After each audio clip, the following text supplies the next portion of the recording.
গত দুদিন ধরে যে শ্বাসটা আমরা সবাই চেপে ধরে রেখেছিলাম, প্রবল একটা আশঙ্কায়, ভয়ঙ্কর দুঃসংবাদের আতঙ্কে, এখন সেই শ্বাসটা আমরা ছেড়ে দিতে পারি আলগোছে। কেননা তামিম ইকবালের প্রাথমিক বিপদটুকুন কেটে গেছে। তামিম ইকবাল ভালো হয়ে উঠছেন, তামিম ইকবাল সুস্থ হয়ে উঠছেন। আজকেই সাভারের সেই কেপিজে হাসপাতাল থেকে তাকে ঢাকায় এভার কেয়ারে স্থানান্তর করা হয়েছে। পরিবারের সঙ্গে কথা বলে যতটুকু জেনেছি, শিগগিরই তাকে উন্নত চিকিৎসার জন্য বিদেশে নিয়ে যাওয়া হবে। সেই জন্য ভিসা প্রসেসিং এর কাজও অলরেডি শুরু হয়েছে। হ্যাঁ, সামনে আরো অনেকটা পথ তামিমকে পাড়ি দিতে হবে পূর্ণ সুস্থতার জন্য। হ্যাঁ, তামিমের জীবনটা আগের মতো আর হয়তো থাকবে না, সেইটা খাদ্যাভ্যাস থেকে তার লাইফস্টাইলের সব কিছু পরিবর্তন করে আরো একটা রুটিনের মধ্যে নিয়ে আসতে হবে। কিন্তু সেগুলো তো ভাই পরের ব্যাপার। যেই একটা আতঙ্কের মধ্যে আমরা ছিলাম, সেইখান থেকে তো অন্তত পক্ষে তামিম ইকবাল কামব্যাক করেছেন। তামিম ইকবাল মৃত্যুর মুখ থেকে আবারও জীবনে ফিরে এসেছেন মানুষের প্রার্থনা আর ভালোবাসায়। দেখুন, এই যে আমি শুরুতে বলছিলাম যে 2 দিন ধরে আমরা যে শ্বাসটা চেপে ধরে রেখেছিলাম, 2 দিন ধরে তার শ্বাস চেপে ধরে রাখা যায় না, এটা আমি একটা এক্সপ্রেশন হিসেবে বলেছি। কিন্তু তামিম আক্ষরিক অর্থেই ওই যে 20 মিনিট, 22 মিনিট, 25 মিনিট সময়, ওই সময়টা তামিমের হৃদযন্ত্রর কম্পনটা সত্যিকার অর্থেই থেমে গিয়েছিল। এবং সেই সময়টাতে অনেকগুলো মানুষ যারা হচ্ছে গিয়ে সত্যিকারই রিয়েল লাইফ হিরো হিসাবে আবির্ভূত হয়েছেন, তামিমের জীবন বাঁচিয়েছেন, সেইটা ওই যে তাকে ওই পুরোটা সময় জুড়ে সিপিআর দেওয়া, ওই বুকে চেপে হচ্ছে গিয়ে হৃৎপিণ্ড সচল করার চেষ্টা, আবার কিছুক্ষণ পর পর মুখে মুখ লাগিয়ে হচ্ছে গিয়ে ওই যে তার শ্বাস প্রশ্বাসটা সচল, মানে হৃৎপিণ্ডের কম্পনটা সচল করার যে চেষ্টা, সেইটা আসলে অ্যামেজিং। এবং ওই যে হাসপাতালটা, সাভারের ওইখানকার ওই হাসপাতালের যে চিকিৎসক যারা রয়েছেন, তারা যেইভাবে রেসপন্ড করেছেন সবার প্রতি। আমি আজকেও হচ্ছে গিয়ে ওই এভার কেয়ার হাসপাতালে তামিম ইকবালের মা, তিনি বলছিলেন যে বাবা এদের কথা একটু বলবে, খুব ভালো করে বলবে, কারণ না এরা না থাকলে আমার বাচ্চাটাকে আসলে বাঁচানো যেত না। সবাই মিলে ওইখানে হাসপাতালের ডাক্তারগুলো, ওই বিকেএসপি মাঠের মানুষগুলো, ওরা সবাই হচ্ছে গিয়ে তামিমের জন্য যা করেছে, নইলে আমার বাচ্চাটাকে আমি আসলে আর ফেরত পেতাম না। সো এই মানুষগুলো হচ্ছে গিয়ে সত্যি সত্যি রিয়েল লাইফ হিরো হিসেবে আবির্ভূত হয়েছেন।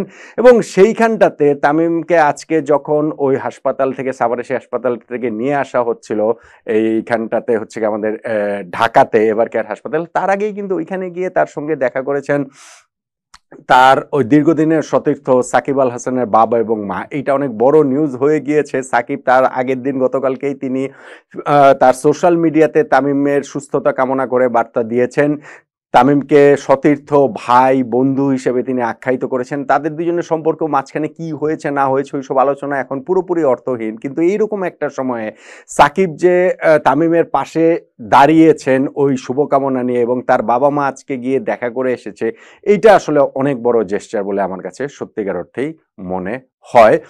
বাংলাদেশের ক্রিকেটের যে বৃহত্তর পরিবার, সেই বৃহত্তর পরিবারের বাইরে তো আসলে কেউ নয়। সো সেই জায়গা থেকে আমার কাছে মনে হয় যে এইটা সাকিব এবং সাকিবের পরিবারের তরফ থেকে এটা একটা খুব ভালো একটা চেষ্টা আমরা দেখতে পাচ্ছি। আমি তামিম ইকবালকে দেখছিলাম যে তিনি নিজেই এখন তিনি মোটামুটি হচ্ছে গিয়ে আস্তে আস্তে সুস্থতায় ফেরত চলে আসছেন। আমি এই আগের দিন যে কালকে যে ভিডিওগুলো করেছিল সেগুলো খুবই, আমি ভিডিওগুলো করেছিলাম খুবই আতঙ্ক নিয়ে। আজকে আমিও আসলে অনেকটা একটু স্বস্তি ফিল করছি, একটু রিল্যাক্স ফিল করছি। কেননা ওই হাসপাতালে তামিমের ভাই, মা, আত্মীয় স্বজন যারা যারা রয়েছেন, বন্ধু বান্ধব, তাদেরকেও দেখেছি যে তারা সবাই যে আবার একটা নর্মাল লাইফে যে তামিম ইকবাল ফেরত চলে আসছেন, এরকম একটা স্বস্তির জায়গা আছে। আমি আবারও বলছি যে এখনো অনেকটা পথ পাড়ি দিতে হবে, সেটা ঠিক আছে। কিন্তু ধরেন ওই যে তামিম আজকে ওই নিজের ফোন টোন আসলে একটু দেখছেন, কোথায় কি হচ্ছে না হচ্ছে, সব বিষয়তে তামিমের একটা কিউরিয়াসিটি থাকে, সেই জায়গাগুলোও তিনি আসলে নোটিস করার চেষ্টা করছেন। তার লাইফটা যে রুটিনের মধ্যে ঢুকে যাবে সেটা তিনি বুঝতে পারছেন, বুঝতে পেরে এক এক সময় আবার বাচ্চাদের মতো রিয়াক্টও করছেন। সো তিনি বুঝতে পারছেন যে তার জীবনটা আর আগের মতো থাকবে না, কিন্তু জীবনটা তো আসলে থাকবে। আজকে তিনি যে ফেসবুকে, সোশ্যাল মিডিয়াতে একটা পোস্ট করেছেন, সেইখানটাতেও কিন্তু সংশ্লিষ্ট সবার প্রতি তিনি কৃতজ্ঞতা জানিয়েছেন, এবং সবাই সবাইকে যেন পাশে, বিপদের সময় একজন আরেকজনের পাশে দাঁড়ায়, সেই আহ্বানটা তামিম আবারও পুনর্ব্যক্ত করেছেন। আমার শুধু মনে হয় যে আমরা যেন অতি উৎসাহী হয়ে কোনো কিছু আবার না করে ফেলি, বেশি বেশি যেন আবার না করে ফেলি। যেটার আমি প্রমাণ এরই মধ্যে কিছু কিছু জায়গায় দেখতে পেয়েছি। ধরেন আমাদের ক্রীড়া উপদেষ্টা আসিফ মাহমুদ সজীব ভুঁইয়া তিনি হাসপাতালে তামিম ইকবালকে দেখতে যাবেন, সেইটা একেবারে মানে ঘোষণা দিয়ে সাড়ম্বরে তিনি সেটা দেখতে যাচ্ছেন।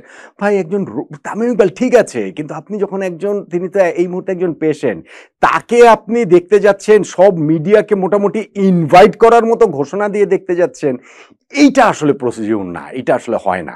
আর আমি তো ওই কথাটা বাদই দিলাম যে তামিমের জন্য যে তিনি নিয়ে গেছিলেন শুভেচ্ছা স্মারকের মতো করে, ওই যে ফলটল নিয়ে গিয়েছিলেন, সেইখানটাতে তামিম ইকবালের পরিচয় লেখা হয়েছে জাতীয় দলের সাবেক সহ অধিনায়ক। এইটাও আনএক্সেপ্টেবল। এটা বাংলাদেশের এই অন্তর্বর্তীকালীন সরকারের ক্রীড়া মন্ত্রণালয়ের তরফ থেকে, ক্রীড়া উপদেষ্টার তরফ থেকে তো দেওয়া হয়েছে, সেইখানটাতে তামিমকে নোটিশ করা হচ্ছে বাংলাদেশের সাবেক সহ অধিনায়ক। আনএক্সেপ্টেবল। তামিম হচ্ছে গিয়ে বাংলাদেশের one of the finest captain, তিনি রেকর্ডও তার পক্ষে কথা বলবে, সেই কথাটাই বলছে। তাকে সহ অধিনায়ক হিসেবে এরকম ভাবে সম্বোধন করা, ওই যেটা হয় অতি উৎসাহিত হতে গিয়ে অনেক কিছু করে ফেলা হয় আর কি। সো ওই জায়গাগুলোতে আমার মনে হয় আমাদের একটু আসলে সতর্ক থাকতে হবে। কিন্তু আমি ওই যে তামিমের মানে মা যেটা বলছিলেন যে ওই সাভারের ওই হসপিটালে যে ট্রিটমেন্ট, ট্রিমিন্ডাস যেভাবে তারা সাপোর্ট করেছে অসাধারণ, সেই হাসপাতালটা থেকে তামিমকে এইখানটাতে নিয়ে আসা হয়েছে। এবং এইখানটাতে আমি বললাম যে অনাকাঙ্ক্ষিত ওই রকম কোনো কিছু যেন না হয়ে যায়। অবশ্যই তামিমের পাশে তো সবাই থাকবেন, সবাই মানে সশরীরে গিয়ে হাসপাতালে লাইন ধরেই যে ওরকম থাকতে হবে নট নেসেসারি। আমি আজকেও অবশ্যই এখানটাতে দেখেছি যে ক্রিকেটার, ক্রিকেট ফ্র্যাটার্নিটির লোকজন সেটা থাকবেনই তার পাশে, তার পরিবারের পাশে দাঁড়ানোর জন্য, কিন্তু নট নেসেসারি সবাইকে হচ্ছে গিয়ে ওই তামিমের সঙ্গে গিয়ে আসলে দেখা করে আসতে হবে। এই মুহূর্তে এইটা আসলে প্রয়োজন নাই, বরং সেইটা তামিমের হেলথের জন্য একটা কনসার্নের জায়গা হয়ে উঠতে পারে। অনেকেই এই জায়গাটাতে, আমি বলছিলাম গতকালকে ভিডিওতে বলছিলাম যে সাকিব আল হাসান তিনি নিজেও কিন্তু তামিমের পরিবারের সঙ্গে, তামিমের স্ত্রীর সঙ্গে তার কথাবার্তা হয়েছে। ইনফ্যাক্ট বাংলাদেশ ক্রিকেট বোর্ডের সাবেক প্রেসিডেন্ট যিনি ছিলেন নাজমুল হাসান পাপন ভাই, তিনিও কিন্তু তামিমের ফ্যামিলির সঙ্গে তারও কথা হয়েছে, তামিমকে তিনিও আসলে শুভকামনা জানিয়েছেন। এবং ওইখানটাতে আমাদের এখনকার যে cricket board president Faruque Ahmed ভাই, তিনি তো আসলে গতকালকে আজকে পুরোটা সময় জুড়ে, অনেকটা সময় জুড়েই আসলে তিনি হাসপাতালে ছিলেন এবং সার্বক্ষণিক সেই খোঁজ খবরের জায়গাটাতে রেখেছেন। তো সবকিছু মিলিয়ে তামিম আসলে জীবনে ফিরে আসছেন, তামিম আসলে মৃত্যুকে জয় করে জীবনে ফেরত আসছেন, আমরা সেই কথাটা আসলে বলতে পারি। ভবিষ্যতের হাতে তোলা থাকবে তামিম কি আসলে আবার ক্রিকেটে ফিরতে পারবেন কিনা। তামিম আসলে মানে এই জায়গাটা থেকে এখনো এই, আমি যতটুকু আমার যে আন্ডারস্ট্যান্ডিং, তাতে এভার কেয়ার হাসপাতালে তাকে আরো কিছুদিন থাকতে হবে এবং দ্রুততম সময়ের মধ্যেই তাকে বিদেশে নিয়ে যাওয়ার সেই পারিবারিক চিন্তাভাবনা চলছে। সেইটা থাইল্যান্ডে হতে পারে, সেইটা সিঙ্গাপুরে হতে পারে। সো ওই জায়গাগুলো তো আসলে সামনের হবে, কিন্তু এই মুহূর্তে তামিমকে নিয়ে আসলে খুবই স্বস্তির খবর, খুবই সুখবর যে তামিম সুস্থ হয়ে উঠছেন।